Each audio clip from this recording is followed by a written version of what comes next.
বলে এতে ব্যাখ্যা লোক আছে, এ তো বিএসএফ প্যারামিলিটারি সবাইকে শুধু একটাই কথা বলছে, আপনি আইনের মধ্যে থাকুন, আমরাও আইনের মধ্যে আছি, নির্বাচন শান্তিপূর্ণ হোক, ফ্রি ফেয়ার হোক। প্যারামিলিটারি যদি ভয় দেখায়, আমার নাম প্রসূন ব্যানার্জি, না। ইতিমধ্যেই তার নাম ঘোষণা করা হয়েছে প্রার্থী পদে। সেই মতোই নির্বাচনী প্রচারে জনসভায় ভাষণ দিচ্ছিলেন প্রসূন বন্দ্যোপাধ্যায়। তিনি আবার প্রাক্তন আইপিএসও বটে। সেই সময় তিনি কেন্দ্রীয় বাহিনী এবং নির্বাচন কমিশনকে রীতিমতো সতর্ক করে দিলেন। তার বক্তব্যের জেরে তুমুল বিতর্ক শুরু হয়েছে রাজনৈতিক মহলে। ভারতবর্ষ দেখবে ইলেকশনটাকে বলে, ওল মালদাকে সারাদিন দখল করতে হবে। তাহলে মাঠে প্রসূন ব্যানার্জি, একদিকে সমর্থ, একদিকে রহিম বক্সি, খেলা হবে। নির্বাচন কমিশনকে নিশানা করে তার হুঁশিয়ারি, আর তাতেই বিতর্কে পড়লেন তৃণমূলের উত্তর মালদাহের প্রার্থী তথা প্রাক্তন আইপিএস অফিসার প্রসূন বন্দ্যোপাধ্যায়। তৃণমূল সমর্থকদের উদ্দেশ্যে প্রসূন বলেন, নির্বাচন কমিশনকে এই স্কুলেই বসিয়ে রাখতে হবে। তাদের জল দিন, তাদের উপেক্ষা করবেন না। শুধু বলবেন প্রসূন বন্দ্যোপাধ্যায়কে ফোন করছি।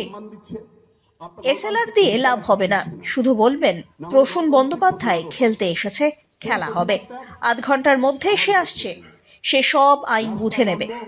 আর তার এই মন্তব্য ঘিরেই শুরু হয়েছে তুমুল চর্চা।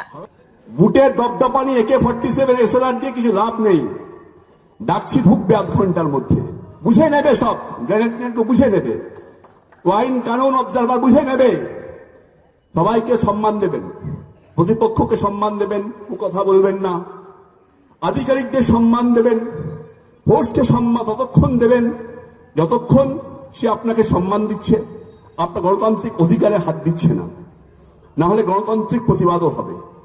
সেই প্রতিবাদটার আমার উপর ছেড়ে দিন। রাস্তায় নামবো, অবরুদ্ধ হয়ে যাবে সবকিছু। ভারতবর্ষ দেখবে ইলেকশনটাকে বলে। মালদা উত্তর লোকসভা কেন্দ্রের পুরাতন মালদা পুরসভা এলাকায় কর্মী সভাতে এমনই মন্তব্য করলেন প্রাক্তন আইপিএস তথা বর্তমান তৃণমূল প্রার্থী। তবে উত্তর মালদা লোকসভা কেন্দ্রের প্রার্থীর এমন হুমকিকে মোটেও গুরুত্ব দিতে নারাজ বিজেপি। বিরোধীদের পাল্টা দাবি, পুলিশ কর্তারা তৃণমূল কংগ্রেসের দলদাসে পরিণত হয়েছেন, এটাই তার প্রকৃষ্ট উদাহরণ। পুলিশ সুপার হিসেবে কর্মজীবনে শাসক দলের নির্দেশেই কাজ করতেন নাকি প্রসূন? নির্বাচন কমিশন সুস্থ এবং শান্তিতে ভোট করার জন্য কেন্দ্রীয় বাহিনী মোতায়েন করেছে। মানুষকে দেখানোর চেষ্টা করছে যে কেন্দ্রীয় এজেন্সিগুলো মানে রাজনৈতিকরণ হয়ে গেছে, এই ধরনের তারা প্রমাণ করার চেষ্টা করছে।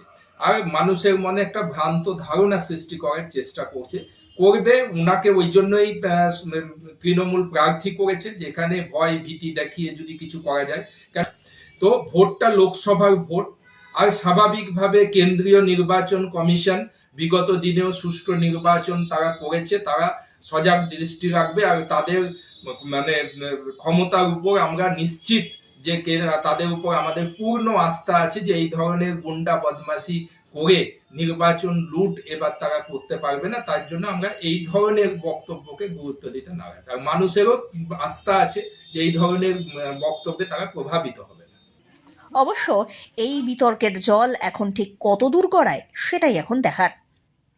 Bureau report, one India Bangla.